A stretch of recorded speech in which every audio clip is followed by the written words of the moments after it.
Hello guys, I am Prince Lin. Today we're interviewing Uncle Soy about our history project. I am David.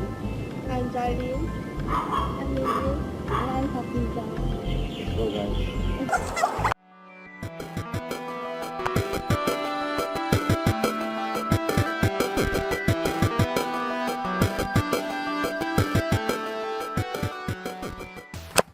Ready, yeah? Yeah. Now the first question, did the Japanese occupation bring changes to the lives of teenagers?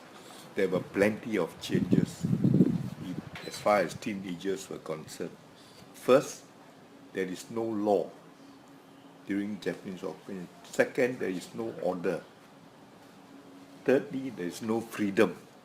Freedom of speech, freedom of movement, you see.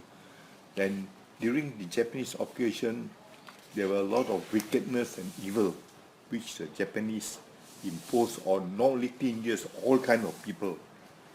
That was the first question. So the next question is, how old were you? How old were you? Happened the Japanese immigrants. I was 10 years old. 10 years old. Can you briefly say the changes life before and during the Japanese occupation? Now, before the Japanese occupation, we were very well kept. We had enough food to eat, and our fathers and mothers got jobs. But when the Japanese came in, everything changed. There was not enough stable food. So we don't have enough rice, sugar, salt. So what we did was we have to grow our own food. And those of us with a small garden in front of us, we grow what we call tapioca to substitute for rice.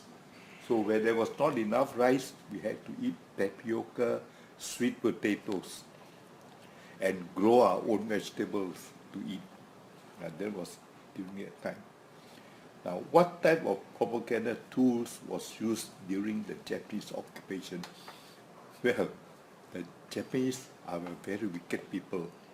The tools they use is they beat up people. If you don't listen to them, they will beat you up, they will slap you. And if you are caught stealing, you know what will happen? Your head will be chopped off. There is no court, no law and order. They don't bring you to court.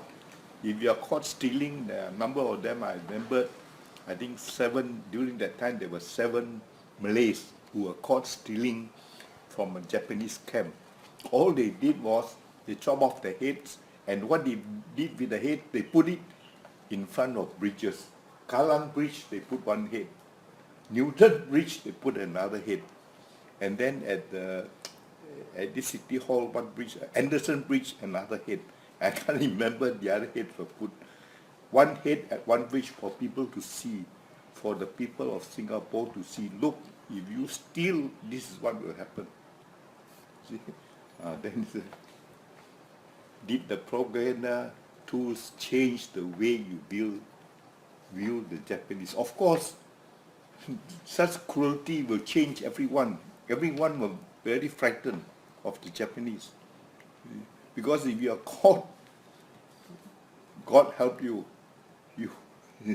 So that's how it changed. Where could you find propaganda tools used then? Propaganda tools. Well, the propaganda tools which they used at the time were sticks to beat up people, and you can find them in anywhere in the Japanese camp. You see? Another way they treat people is they make you drink a lot of water through the mouth, and so that your tummy will be bloated, and then they jump onto your tummy so the water squeezes out from your ears, from your nose. You see how cruel the Japanese did to the people. During the Japanese occupation, the Japanese controlled the media. How did they feel? The whole of the media, newspaper, that time there was no radio, were all under Japanese control. They tell you what you want to listen and what you want to see.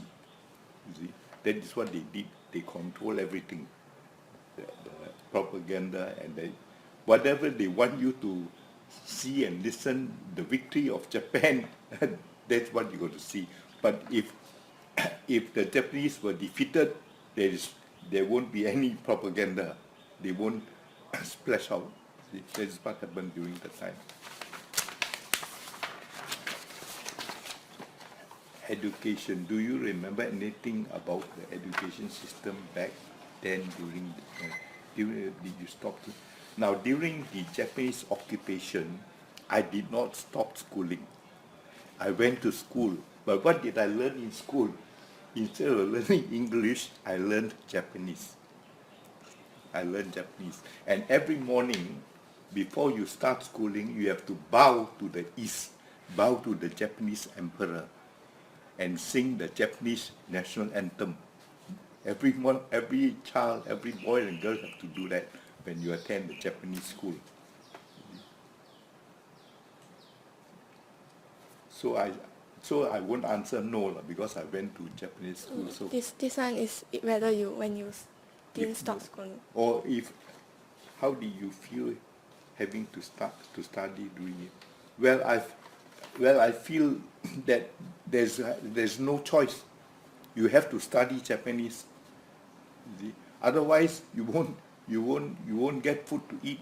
You see, if you study Japanese during that time, the Japanese will give you rice, sugar, and salt. If you study Japanese. What were some of the things you learned during the Japanese occupation? A lot of things. I learned about wickedness and cruelty. I learned that there's no law and order. And people get caught, they get head chopped off. That's what I learned. No freedom, no law, no order.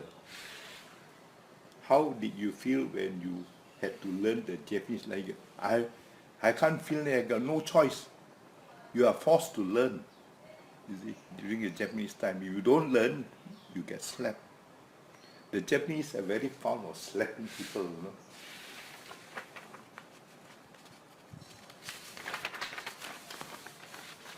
Closing question, so fast finished already. Is there any good memory you have of that time? In closing, is there anything you would like to impart to your generation? Now, there is actually during that time no good memory. Everything was very bad. There was no shortage of food. There were doctors, but there was no medicine. So if you get sick, you will die. Even though there's a doctor, but there's no medicine. You see, and there were many people who died because of tuberculosis, because of all kinds of illness, pneumonia, and they died because why? No medicine were available during that time. Now, in closing, is there anything you would like to impart? What I would like to impart to the next generation is that we must have a very good government. A government that will give us freedom to speak, to write, and to do anything we like.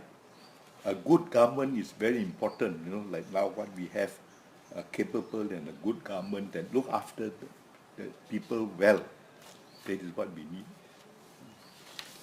So that's why any question you want to ask me, I'll answer. Do you have anything to add? No, nothing else, except that it is a very it is one of the worst periods in the history of Singapore.